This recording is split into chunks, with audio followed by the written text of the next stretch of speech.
For somebody we all miss. Yes, we are. I mean, she's going to be so missed. She fought the cancer with all that she had, and she smiled throughout that, just as she smiled throughout all of the passion for all of the events that she covered so well, and we'll miss her. Well, this men's 1500 meters is full of stories. I tend to think there's probably too many people in here, to be fair, but that name there, Yomif Kejelcha, just missed a world record for the 1 mile indoors by 100th of a second in the USA last week. He's going to go quick here because Bram Som's going to set the pace. But the other stories, Great Britain selection, Elliot Giles needs to perform perhaps well here. Got beaten by Neil Goulet in the trials. Neil has got himself in the team. There's Kejelcha. He'll be the favourite to win this. There are others who want to run fast as well. Giles will want to judge his pace correctly. Lots of British interest in this because a couple of men who have already selected in the 3,000 metres. Chris O'Hare, there's Neil Goulet, he's won the trials, beat Giles, he's going. Tefera will be a danger. The Ethiopian world indoor champion here last year in Birmingham in the 3,000 metres. And I said Chris O'Hare and Charlie Grice selected for that event. I'll just mention it quietly. 3:31.18. Hisham El Garouj, world record in Stuttgart in 1997. There it is on your screen. Men's 1500. They've asked for 152, but I just hope they settle down here. Too many people for me in this. They're all after a time. There are all sorts of other athletes in here I haven't mentioned, like the likes of Bergen and McSwain from Australia is running very well.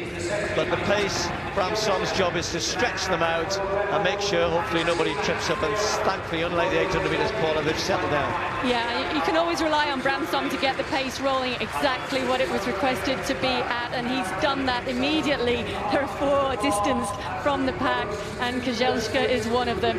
Interesting, he's made that move to the Oregon Project, and he's looking a lot smoother in his running now, but he's also stepped down in distance, whereas many people might have expected him to go up in distance. He ran a very good half marathon, and instead he stepped down. He came very close to that mile world record in Millrose over in New York not too long ago, and I think he knows he's capable of it if he gets the pace perfectly right. But that's a tough record.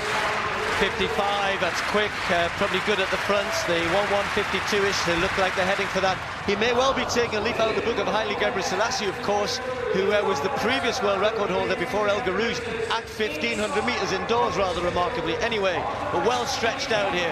We've got Tefera's followed, McSwain's trying to get up there. Bergen is there, Kiprotich a little further back. Bergen just almost stumbling on the curve.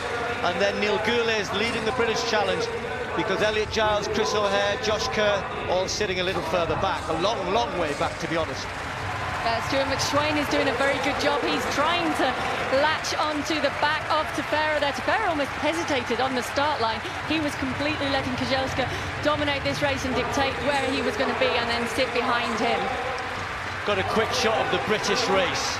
Goulet leading, then Giles, then it's Kerr, then it's O'Hare, Jake Hayward, Charlie Grice, Gregson, and then young Copeland right at the back, hoping to pick off some of the bigger names ahead of him. But at the front, they're going quick here. 3 laps to go.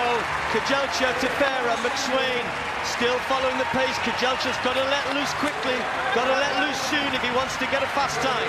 You almost need the pacemaker to step aside now. Kejelcha is capable of going quicker, and he was being slowed down there, so now he does step aside, and immediately Kejelcha reacts, picks up the pace, but Tefera goes with him.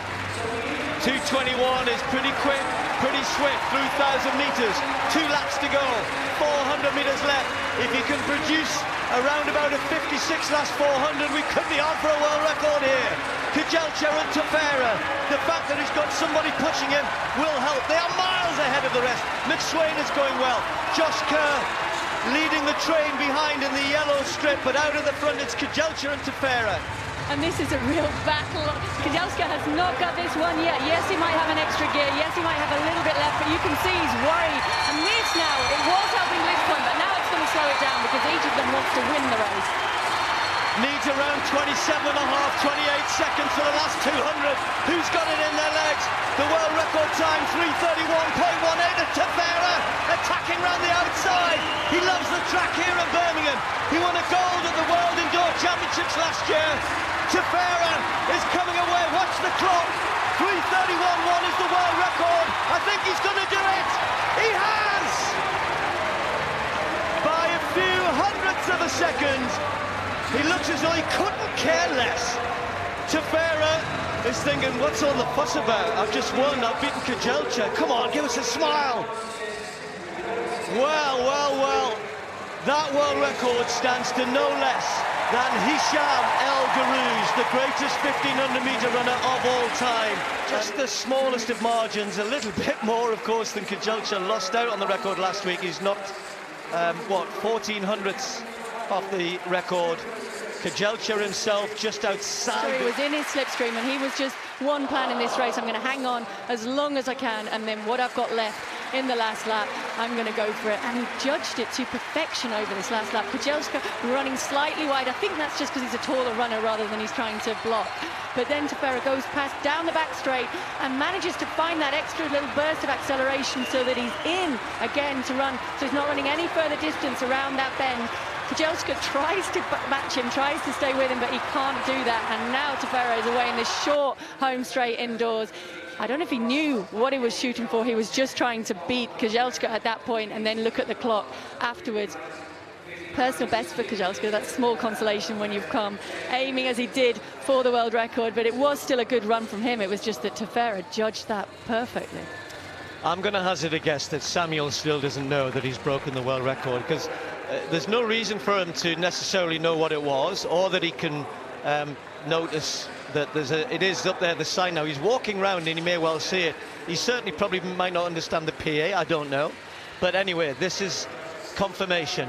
A new world record, 3 minutes 31.04 for Samuel Tefera of Ethiopia, who, by the way, is still only 19. Yomif Kejelcha, who is a ripe old age of 21, has run a new personal best of 3:51.58, so he puts himself third on the all-time list, ahead of his hero, I'm sure, Haile Gebrselassie. Stuart McSane with a new national indoor record for Australia, 3:35.1 in